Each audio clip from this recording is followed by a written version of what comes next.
Saratoga Chocolates is based out of Saratoga, a town near the Santa Cruz Mountains in Silicon Valley. Artisan chocolatier Mary Loomis is going to demonstrate for us how to make chocolate-covered hazelnuts. And she's going to start with the first ingredient, which is, tell us, Mary. Just measuring the sugar for a caramelized hazelnut recipe we're going to do. It's a panning recipe, so we're going to coat the hazelnuts in a burnt caramel, and then we're going to coat them in chocolate. So it's a really delicious recipe. They're one of those items that when you start eating them, you can't stop. Like, you keep eating them and eating them and eating them. They're that good. So I have hazelnuts that we already roasted. We buy our hazelnuts raw. So we've roasted them. And all I'm doing is I'm pouring the sugar into the hazelnuts in a heavy pan and some water. And then we're going to just cook them into a burnt caramel. The way we're going to caramelize them is we're just going to coat them with the sugar and the water on a high temperature stove. And once the sugar coating starts to crystallize around the nuts and start to caramelize, we're going to then start really raising the temperature and stirring them frequently so we burn the caramel all the way around and coat all of the nuts. Oh, what makes this nice is this is a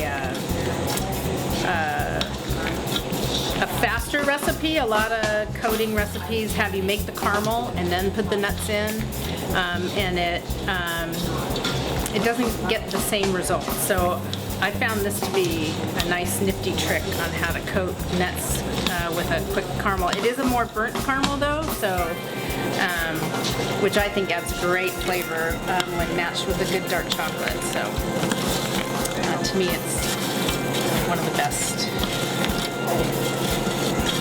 This will take about 10 minutes probably. And then we let the nuts cool before we can coat them.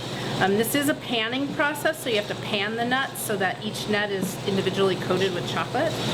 And I don't have a big panning machine, so some chocolatiers have machines that spin the chocolate. We don't have that, so we have to do it all by hand. It's a good workout. Gives your biceps a good workout. So I'm Mary Loomis. I'm the owner of Saratoga Chocolates. We founded the company in October of 2005 here in Saratoga, California. How I got started, I tell people it was a hobby that went astray. I had stopped working and was a stay-at-home mom, and I loved working with chocolate. It had been my hobby, and I ended up basically taking over my house with all kinds of chocolate making. And finally my husband said, I think it's time for you to do something with all of this. So I did a business plan, and we started up the company. We built the kitchen from scratch. It's a very small retail shop with a little tiny kitchen, but you'd be shocked at how much chocolate you can produce in these small little kitchens. So we've been in Saratoga since 2005. We did expand into San Francisco for a couple of years. We now are just doing wholesale and then our small retail store here in Saratoga. One of the things that we're really proud of is we focus a lot on using local ingredients and local suppliers. So the chocolate we use is the E-Guitar chocolate because they're here locally in the Bay Area. And then we also source all our nuts and fruits from local suppliers. So we really focus a lot on being a local company, using local ingredients, supporting other local stores. And it's been a really fun relationship building all these suppliers and getting to know other people who have, nut businesses or fruit businesses, and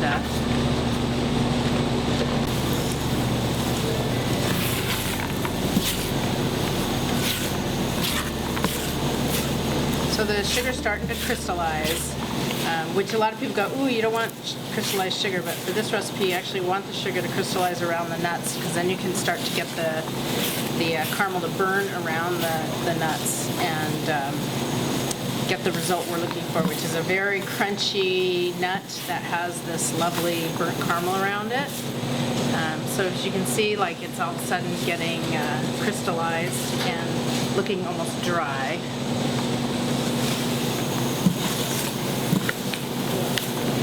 And now we'll start to work on getting the caramel to burn around these nuts. Oh, so I'm going to pour half the nuts out onto a tray so that I can work the nuts better, because it's kind of an arm workout. And then get the burn.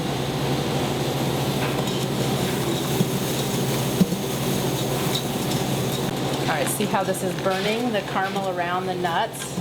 We actually want this steam and this little bit of a burnt smell. That's a little bit of a burnt caramel. You just don't want to take it too far. So I'm going to dump these out now, and then I'll take the other half and get them going. So these are our burnt caramels. So Mary can actually speed up the process. She then takes these nuts and puts them in the refrigerator so they can cool down. After about 15 or 20 minutes, she comes back, takes them out of the refrigerator, and then they're ready to start coating with chocolate. I'm just trying to break them apart so they're individual nuts, so when we coat them with chocolate, they stay individual.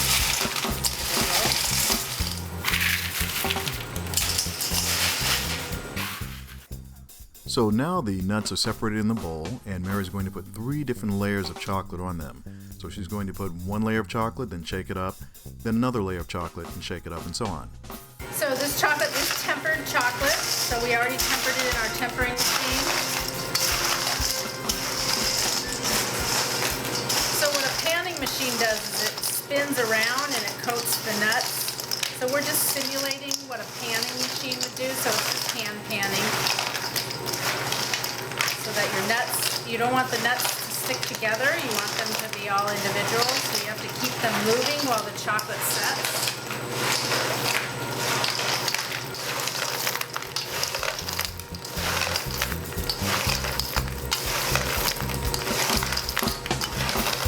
So we do this 3 times, so 3 coats of chocolate total, and then we coat them in cocoa powder to finish them.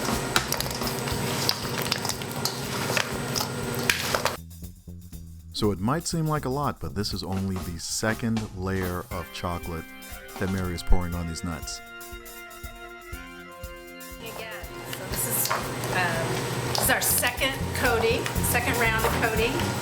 So we just have 1 more to go after this, and then we put some cocoa powder on them, and then ready to go. So now, with the arms of an Olympian, after all that work, Mary finally gets the final layer of chocolate poured on. So she stirs it in this last time, and then she gets ready to put the actual cocoa powder on the finished product. It's a Madagascar cocoa powder. It's got a red hint to it, so we really like the color it brings out. So this time now we're just going to wait for these to start looking matte, so they're still shiny. As soon as they get more matte colored, then we start adding the cocoa powder. Alright, so we're just going to add some cocoa powder now to this so that we can coat the chocolates. And we'll keep our stirring so that we have them individually coated. I like a lot of cocoa powder on them. You have the sweetness of the burnt caramel, so you can go with some of the bitterness of cocoa powder in this. The dark chocolate we used is a 71% cacao. Dark.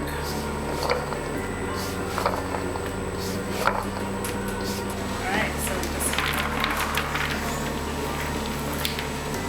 now we're done. Now they're ready to be packaged. You want to taste one?